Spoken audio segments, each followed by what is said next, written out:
So, hello everyone, and here is Julia, and today I'm talking to Jah Levi. Hello, hello, hello. Hello, Julia. And as you know, the project came from and I started telling you, like, what's basically happening is I'm meeting so many amazing people who are just bringing this essence of self so strongly and bringing themselves to the world the way is you look at the person and you just feel, wow, this is uniqueness. This is the unique way of expression, and that's what I want to talk about. Like, for me, this way was starting from the place of being very deep in the matrix and being very deep in the system and following the rules and being presented the way of life how it should be. My mama and my papa told me, you go to university, you go to finish school, you're going to work in the office and stuff like that. And I did that. And I did that for many years. As a collective, we are moving to the different direction. We are moving to the uniqueness, and the world slowly opens this. And being part of it, how are we doing this? How was your path? Did it start or at some point, or you were born in the atmosphere of freedom and the choice and the uniqueness? Well, my father was a very big influence on me, and he always encouraged me to be unique from the beginning, and he always encouraged me to find my own way in the world, and at every point he always said, if someone tells you you need to be a certain way, question it always, and in fact go the other way. Oftentimes he would say. And also I was very sensitive growing up, so I was really very careful about the things that would condition me. Anything that I saw that would influence me, generally I stayed away from it, like TV and movies.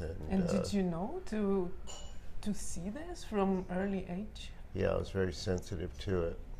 Yeah, I could see the subliminal messaging behind many things, advertising and... Wow, so who was your father? My father, his name was Kenneth Goldstein, and he was a world-famous folklorist and teacher, a festival promoter, and a producer of music. So basically you took his path as a musician?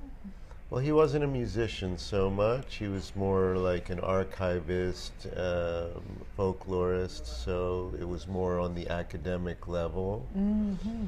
And, I chose to also take a similar academic path in that I was interested as a musician, wanting to be a musician, but I was really interested in music from all over the world. So my major in school was ethnomusicology. And ethnomusicology and folklore are definitely very related. But for me, I was more a hands-on musician and wanted to also build instruments, and this uniqueness that he encouraged me to be made me want to do things very differently. So I adopted philosophies that were unique to me, that were in many ways very extreme. For instance, I believe that if you're going to learn to play an instrument, first you should make the instrument. And this way you know how to fix it, maintain it, and you know it intimately, and it's kind of a creation of yours as well. So you have a relationship with it that only you have with it. So, and being interested in music from all over the world, I became enamored with many different instruments. So I ended up building several hundred instruments from all over the world out of this passion and this philosophy. And yeah, I still adopt this philosophy in many things. I'm very interested in technology, especially around music production. So when I equipped my recording studio, I always go in and kind of I'll open up all of the boxes of all the equipment and modify them for my own special purpose and need. So I also have this intimate knowledge of how the technology works too. And I just have a mind for that. And you know, I like to, was very inspired also by Mahatma Gandhi and Martin Luther King, who said the world does not need more successful people. What the world needs is more disciplined nonconformists. So I consider myself a disciplined nonconformist. Yeah, exactly. Beautiful. So from what you're saying now, it sounds so smooth. You know, you listen to your father and he says, be yourself, son, and you're becoming a musician. But was it so slow or so smooth this way, or there were ups and downs and there were doubts? And basically, I'm asking you in order for myself and those who are watching this to feel this way, yeah, the way to this uniqueness. Like, was it so clear, or was it something that brought you and you had to question? Well, you know, all along the way, there's constant conditioning that's being applied to you. And it's up to you to see how it's really going to affect you. And when you're going to school and you're growing up, there's no way to avoid that, because the curriculums are always designed around this concept that they're trying to work with impressionable minds. And so, you know, whether it's for a positive outcome or not, it's all around conditioning. So there's conditioning that has you were saying that the benevolent yeah, there's benevolent conditioning, which is kind of like whenever you're involved in you're learning or studying something from a master, and he's trying to teach you benevolent qualities. So this is also a form of conditioning, yeah? So a lot of it requires, to really receive it, you have to be willing to receive it. If you resist it, then the conditioning doesn't succeed. And since most people are willingly going to learn something from someone, it means that they're going knowing that they're going to be conditioned in some way and that they need to be open to receive it. So they listen, they don't resist it. And then again, there's the type of conditioning where people are telling you you need to be a certain way or do a certain thing, and that can either be overt or covert. So when I talked earlier about subliminal messages and my sensitivity to them, you know, you can see that, like advertising and commercials on television and movies are full of that. In fact, they have, you know, rooms or floors full of people, psychologists, designing this so that they can be successful in a short period of time to condition people to buy a certain product or to think a certain way. It could have long-term repercussions too, or agendas, let's say. I think of conditioning, when I think of conditioning in the negative sense, I think about agendas. Yeah. And there is also conditioning in the positive sense. Yes. Yeah. I have one question regarding here and now, because it was really interesting. We had the long conversation a couple of days ago, and I was really sorry I didn't have my camera with me. And then coming here now, I tried to schedule with a friend, and he said, I don't know, he's in the flow, and what's gonna be, we cannot really schedule in the certain time. And this quality I know for myself, I feel like I'm just starting, like being outside the schedule. Yeah, and this quality of like really being in the moment that you certainly, I wouldn't say you practice this, I think you live in this. not kind of like, was this always like this? Were you always that relaxed and peaceful and really taking your time and creating your space? Or is something that you learned through some circumstances? Yeah, I would say, and it's very connected still to the question of conditioning. Yeah, that's why I'm asking this actually. Yeah, you know, I went through periods of my time being very extreme in my expressions of my spirituality and my lifestyle choices, you know, what I would eat and how I would greet people, or I was very particular about things. I wouldn't like to touch people, and I would wear lots of layers of clothes and gloves and, you know, things like this. And then we were talking. I wouldn't hug people, I would just bow to them because I felt like every time I touched someone, I was getting conditioned also because I was sensitive, very empathic, and I was feeling what people's history, you know, all their story. And it was overwhelming, so I chose to kind of shield myself from that or keep myself from that. And during all of this kind of spiritual or religious conditioning and experiencing and exploring different pathways to spirit and spirituality, you know, you want to, someone like me really wants to explore the depth of it and the foundations of it. I'm not someone who easily will believe something just because you tell me or because I read it somewhere. I have to see it, feel it, touch it, experience it. Yeah, I'm kind of a pragmatist in that sense. It has to have a practical application, make sense to me, and I have to be able to perceive it and tangibly be able to then articulate it to someone else. Like I have to have a deeper understanding of it. So in exploring all of those religions and forms of spirituality, you have to study the scriptures or the written history, documentation, and story of that tradition. Yeah.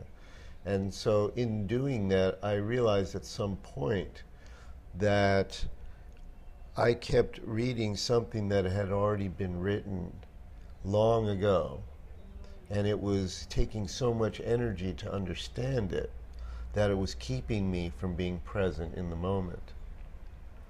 And I realized that there must be something special happening in every moment. You know, I feel like every moment is a sacred thing. So in every moment there's very deep messages, both obvious and subtle. I feel like they're downloads. If there is a supreme consciousness in the universe, whether it created us or whether it's in communication with us or we work in concert with it, whatever it is, I feel like it's constantly communicating, and what it's communicating in every moment is special to receive. Almost like they're instructions, survival codes, let's say. Oh, that's beautiful. Yeah. Survival code of every moment. Yeah. So to really receive it fully, you have to be really fully cognizant of the moment, not thinking of something from the past or concerning yourself with what's to come in the future, but really being present. And that takes a special, it's kind of like a special meditation, especially if I'm a Gemini, so my mind is everywhere all the time. When have you been born? June 2nd. Oh, I'm in the way. Yes. So, you know, in this sense, we have a duality going on within us that we're not, it's difficult to be in one place at one time because we're oftentimes thinking about multiple things or even experiencing things multidimensionally. And that was my experience. I was experiencing multiple dimensions at a young age, and it was very confusing and created problems for my parents in a way, and also for my teachers in school, they didn't understand that aspect, that that's actually a natural thing for someone like me. They think something's wrong with you, so they want you to, you know, go to special At this least they and didn't special feed that. you Ritalin, stuff like that. You know, it came close. But I was, you know, so much a disciplined nonconformist and someone who really trusted more in nature than in humankind anyway, that from a young age I rejected the concept of needing to go to someone else for my own health care. So, for instance, my mother used to bring me to the family doctor. And the family doctor, no matter what was wrong with you, or if you were just going for a checkup, or you had a cold or whatever, it required that he was going to chase you around the office with a hypodermic needle. He was going to tackle you, stab you with it. It would bruise you. And then, for me, I was so upset and traumatized by this every time that I really hated going to the doctor. And it was one time, and I remember it very vividly, and so does my mother. We recount it many times, but at the age of 7, she brought me to the doctor, and this experience happened, and I was very upset, and I said to my mother, I never want to go to a doctor again as long as I live. I'd rather die. And she looked at me and she said, wow, you're really serious about this. Well, how are you going to take care of yourself? What are you going to do if you break a bone, or if you get really sick? You know, what are you going to do? I'm going to learn everything there is to know about internal medicine and anatomy and pharmacology and chemistry and whatever I can so that I can take care of myself. At the age of 7. 7. So I haven't been to a Western medical doctor since then. I've mostly been my own healer. And if I need help from someone else, it would have to be someone I really trust. You know, especially the concept of like surgery to me. I can see that surgery, with the science that we have now, can be very beneficial and may be the only answer for certain conditions. Traumas and stuff like that. But for me, I'm going to need to know the person really well. 20 years. I'm not going to let someone come inside my body. Wow, that's and do impressive. things. I don't think I met a lot of people who never been to a doctor since that age. So There's many things I didn't do. I've never Wow. had a cup of coffee. I've never driven a car. I never driven a car too. I don't know how to do that. Wow, wow. So, wow, medicine is one of the subjects that I personally really, really like, because I do healing for other people, and I create some healing products. And tell me, you really did that autodidactically, the study of your own body? Absolutely. Only? In depth. Or you use some methods or some systems or whatever? 'Cause it's Everything that I could learn, I learned. And everything that I could apply, I applied, because I've been through a lot of times when I really needed severe medical treatment, and I had to apply that for myself. So I've been through heart disease. I had an embolism, which gave me a stroke, left me paralyzed. I've broken lots of bones, and I've been sick in many different ways. So and you never went to conventional doctor? never. Wow, that is impressive. And generally, I don't believe in allopathy or the use of drug medication, but there are times when I have, and I've prescribed for myself in the knowingness of what it is and how it's going to affect me, and the necessity for it. Like, for instance, maybe a broad spectrum antibiotic, when there was a severe infection and stuff like this. Wow. I have a question I usually ask in the series of these interviews. I don't know how this question applies to your way of living, because I really see like one of the most relaxed people I think I ever met. But if you would have one extra hour a day, what would you do with that? Sleep. As easy as that. So for the ending, what would be your word for those who are watching, for those who are still on the way for looking and finding or creating this inner uniqueness? What would be your present to share with?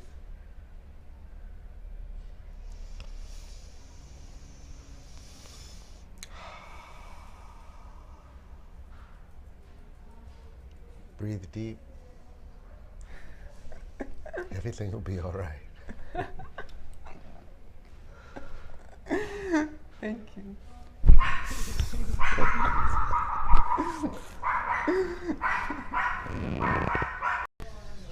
About how to be in the moment.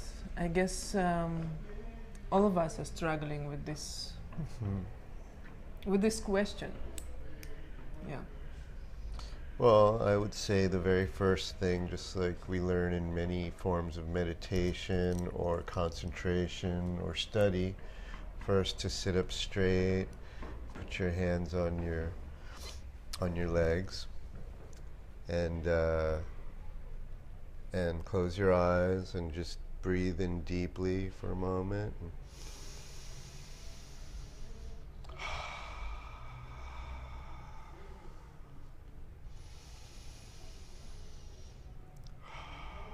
Relax into the moment and to let go of all of the things that you're concerned about, that you're going to do tomorrow, and all of the lists that you make and the plans that you've made, and also all the things that you've been through and all of your experience and your attachments to things being or looking a certain way. And then to show up for that moment, which means basically to be 100% present. Present meaning your concentration is only on what's happening in the here and now. And in that full respect that there is a teaching in every moment, and that somehow we're meant to embody those teachings of the moment. So really just to open up yourself and to allow the stream of that consciousness, that energy, I'm going to call it right now the universal consciousness, which is the let's call it the Torah of the moment, which is, it's like, just like we look into all of the scriptures of all these different religions that are historically based on whatever the mythology is. But let's just, for a moment, concentrate that there might be a mythology of this moment, and to open ourselves only to that and allow ourselves to receive that. It's like a download. It's like first we are concentrating on the example can be seen in the world of computers and networking, that we have a server and that this workstation is going to contact the server, make a request for communication. We're going to ask for the download of the moment, and the server will download the blueprint of our original design.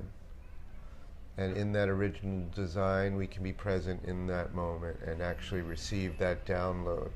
And that download actually resets all of the concepts that we have of the past and the future. And it allows us to be present and in that moment. That sounds very cosmic, but it's really, I'm trying to use analogies in the real world so that we can understand how it is, because it's not like we require anything outside of ourselves. This server actually exists inside. It's in our DNA. It's on the chromosome level, on the codon level. We get to reprogram ourselves in every moment. We say, let's reinvent ourselves in every moment. We could be whoever we want to be or whatever we want to be in any moment we choose. So to consciously make that choice and to take responsibility for who we are right now in this moment. And that brings us fully here. That's what defines our full arrival in the moment. And once we've arrived in the moment, to continue that consciousness and to not get caught up on any particular moment within that now, but to see each moment as special, sacred, and also to remain that open place that we can continually receive what is special in every moment. I believe the more we do that, the more answers we will get to certain questions that we've always had. And it's a universal solution-mindedness, you know, like we talked about survival codes that we receive in the moment. You know, we're getting instructions of how to deal with the things that we are faced with every day that are troublesome to us, that we wonder, how are we going to find the solution for that? And the answer is, in the moment that it happens, is the solution. You know, just like wherever you see in nature a plant that is poisonous, the cure for it is usually growing right next to it. Like, for example... We're just not aware of it. Yeah, for example, poison oak. You know what poison oak is, right? Have you ever had poison oak? I've seen people. It's terrible. Not personally. No. So where poison oak grows, right next to it is a plant called jewelweed. Jewelweed. And if you take the jewelweed and you break the jewelweed, it has a juice inside, and you put it on, and it dissipates the acids of the poison oak poison. I never heard about that. And boom, it goes away. But it's only in America, I guess. We don't have this in Israel. No, but here also you're going to find the same thing, that usually the cure is not far from the disease. Yeah, I've heard from shamans many stories like this from the jungle.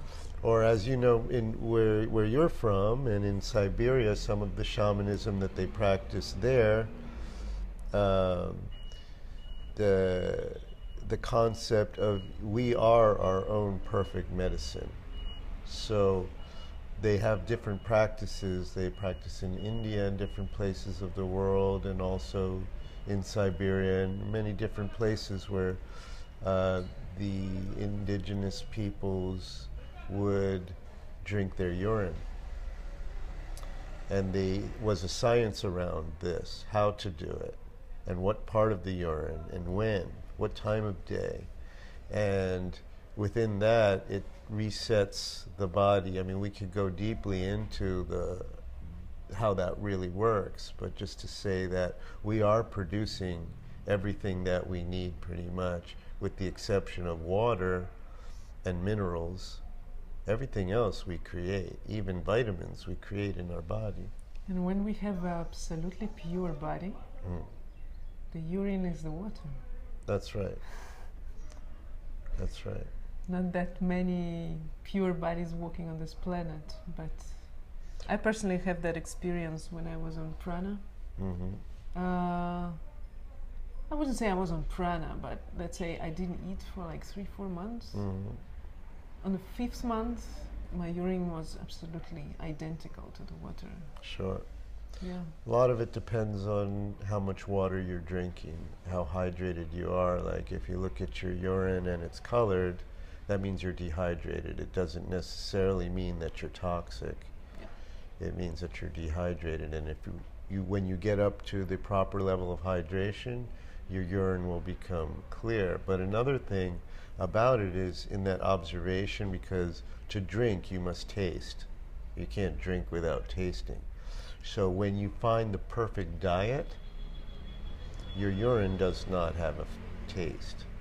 So that's how you can gauge. You can bring things in and out of your diet, and eventually you find this homeostasis, you know, where you found the perfect diet, and you'll know it because it doesn't smell to you and it doesn't taste to you, and it'll look clear. Yeah, well, Yeah. That's really interesting. Thank you.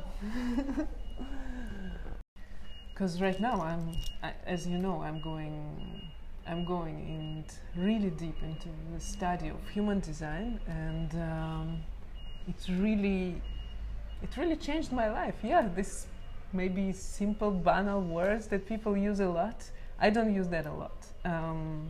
Very little things that I can say they changed my life. But when I met the system, it was like this. I love food and everything that has to do with food, and detoxing and cleansing, and basically exploring the body and its relationship, the substances that go inside. But no matter what, I usually liked to eat after the sunset, and I felt kind of not in balance with myself, because the other smart techniques and religions, they all say that is not good, until the system came and say you have a nocturnal type of nutrition, and then everything came into the place. So I've heard that you met Raoul personally and received some teaching.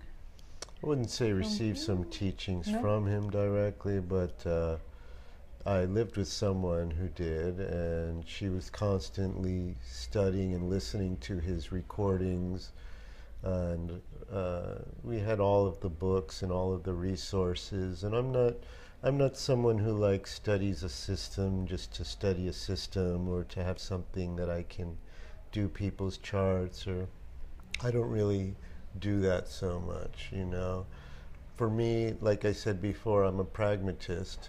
So there has to be a practical application if I'm going to take time to learn something and study something. So in this case, it was given to me as an experiment, okay? And the experiment was to first know what your design is in human design, to have my chart done and perhaps to have a reading, but then to follow the strategy for my type. And in following the strategy for my type, to see if it eliminates resistance in my life, and thereby makes you love yourself more. And these are all things to me that, you know, are all very important buzzwords to me, you know, all of those things. First of all, the idea of an experiment, I love. I'm a scientist, so I love experiments. I love being part of experiments. I love doing the experiment. 1-3. Yeah. Profile, yeah. Also, I'm a manifestor, and so I get a lot of resistance. Manifestors, when you're a manifestor and you don't know that you're a manifestor, and you're not applying your strategy, you really get a lot of resistance. And it creates problems for you on many levels, socially and family-wise, because it makes you angry when, as a manifestor, you become angry when you get resistance. So basically, before you met this, you did not inform people, and you just initiated, and after you got your strategy, you basically started to inform. Yes. And that really shifted? Well, the thing you have to understand about manifestors is they do not like to inform. Okay, it's not a natural thing for a manifestor to want to inform. And manifestors are the only type of the 4 types that as a child actually has a different strategy than as an adult. The strategy as a child is to ask permission. And they don't like it. And they don't like it. So, you know, you're growing up as a manifestor child, you're the hardest thing for your parents to deal with. I grew up in a family of 5 children, and I took 5 times more energy from my parents than than my other brothers and sisters.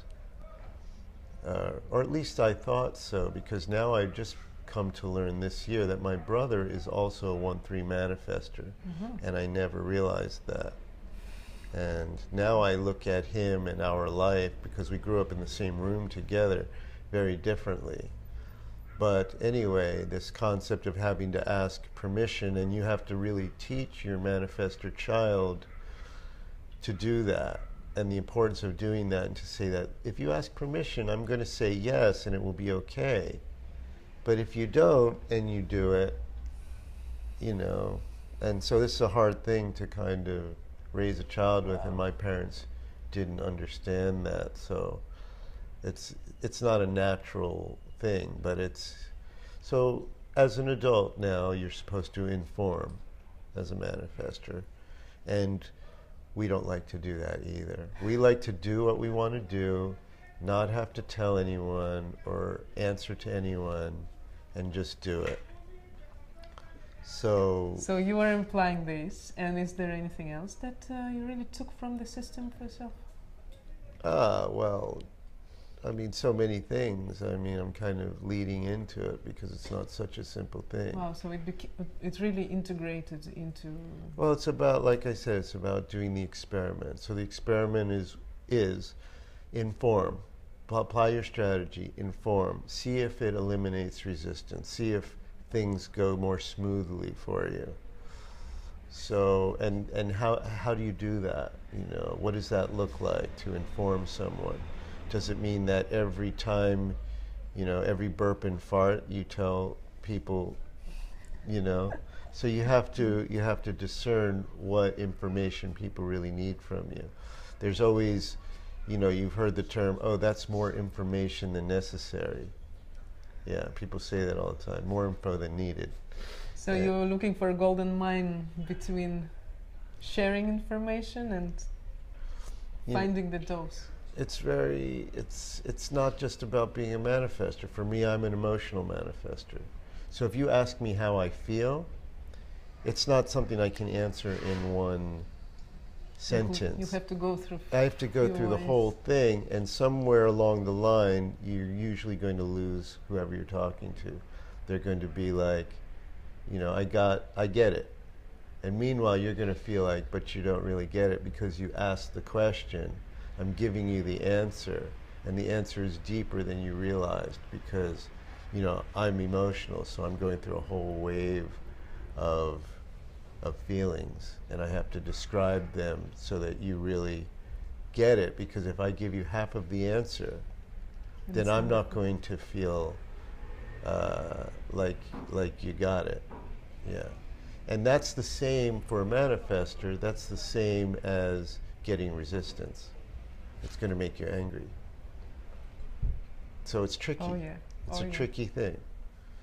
And yeah, so anyway, I did the experiment. The experiment states that if you live your design for 7 years, you've deconditioned yourself and you've actually embodied your design, which means as your design is read on your chart and all the activations are there, that's who you are. And you worked hard, you did this process to get rid of all the things that were not yours. They actually came from your parents, your schooling, your relationships, your whatever it was, the books you read, the religion you believe, whatever it is, all those things condition you. So when you've deconditioned yourself from that and you end up with your true essence, your unique design, because everybody has a unique design. There's no two human design charts that are exactly the same. And what that means is that everybody is unique. Everyone was created or evolved or whatever you believe into being something unique. And by understanding what that is, and you know, there's strategies beyond the type. So as you learn more about your design, you learn that there are many strategies for you to employ. There's one for every open center. There's one for every gate. you know, whether you have, and if you have a complete circuitry or not, where you have gates that are defined that are not connected to other gates, those are places in which you're open. It shows how you connect with other people too. So it's very useful to see how two people get along or don't get along, or what the nature of their relationship is. Composites. Yeah, and that's all very useful information. Even in the concept of, okay, so you have two, basically the way human design states it is that every human has an aura, or our subtle body energy fields, and the nature of our aura is different for each type. So for instance, the manifestor is closed and repelling. The projector is focused and absorbing. Absolutely. So when you're talking to a projector, she or he is looking at you, absorbing everything you're saying, and everything else around is not. So when you're speaking to a projector, you feel heard. Yeah, it's a very good feeling. Generators, their aura is enveloping, so it feels like they're hugging you with their aura. You know, they're all around you. And the reflector is it's kind of a Teflon feeling. what is it? It's they are trying a little bit, but nothing yes. really goes in. Exactly. They're testing and tasting and They are sampling. testers. Yeah. So actually you can tell, because they're completely open, they have no definition, you can tell if a party is a good party by watching the reflector. If the reflector is having a good time, that means it's a good party. And if the reflector is uncomfortable, it means that there's a lot of diverse and strange energies. Who's the reflector for tonight? Yeah, so in your interaction with people, you're being interested with people who are close to you. You're being interested in what are they designing, you apply it in your daily knowledge? Yes. Or are you mostly using it for yourself? No, I use it in terms of practical use of it. If I want to understand what my connection with somebody is, or when I'm meeting somebody for the first time and I want to kind of get a real overview of who they're supposed to be, ultimately, then I might do their chart. But, you know, beyond the relationship or the connection chart, because, as I was saying, every type has an aura and a nature to that aura. When two beings are in the same space together, they're conditioning each other. So they actually become a whole nother design. Like you sitting here as a projector and me here as a manifestor, and whatever the nature of our design is and our activations, we're connecting in all kinds of ways. Even if we weren't sitting here together, if you were over there and I'm here and we're in the same room together, our auric fields, our designs are influencing each other. So when somebody new walks in the room, it changes the dynamic of the gathering, let's say. The whole circle, yeah. So you can actually apply this. They have other types of charts that you do, that is, one's called a penta, which could be anywhere from 2 to 5 people, and you make a collective design of everybody, and that can tell you how that group works and what the nature of everybody's part in it is. So this is a great way, for instance, to put together a band, a company, a team. You know, like you can actually consciously engineer a team, you know, instead of getting everybody's resume. Yeah, that's what they do today. The companies, the startups especially, that are using the modern technology, human design is a part of it. I believe it. I think it's very useful in that application. Yeah, sure. And you can get a certain certificate just for that. I mean, I feel like one of the questions you had given me that is leading up to because we were talking about health and medicine and all of this kind of thing, and diet, you know, the concept of diet. So in human design, you have the primary health system, PHS, and it tells you what type of environments or under what conditions you will best be able to eat and digest. And for me, I grew up my whole life with digestive problems, so severe digestive problems. So it led me to try to find what is the best diet for me. So I tried being a vegan, raw foodist, cooked food. I tried everything, macrobiotic, you name it. Every different thing I tried, and none of it really helped. Nothing helped. And then I found out in PHS, for my design, I'm supposed to eat in nervous environments. What's a nervous environment? Like where it's loud, people are banging dishes, in a cafeteria, a restaurant, or even walking around. While I'm working, I have a bowl of food, I'm walking around and I'm eating. And I might eat fast too, but somehow this is perfect for me. So I never believed that. I always believed I wanted to be in quiet. I didn't want people to talk at the table. I didn't want people to talk around the food. I was very particular, and I wanted quiet meditation, candlelit, da-da-da-da-da. But it didn't help my situation. And then when I tried this thing, suddenly I'm having perfect digestion from the moment I tried it. So, and the interesting thing, even with my ability to kind of understand so many different things and to look at it from a practical and scientific level, there's really no explanation for it that I could find in it that makes any sense, except that it works. So if it works, it's good enough for me. Oh, it's amazing. It's like you're telling my story, exactly. Mm-hmm. And yeah, thanks God we have this thing. Thank you, thank you, thank you.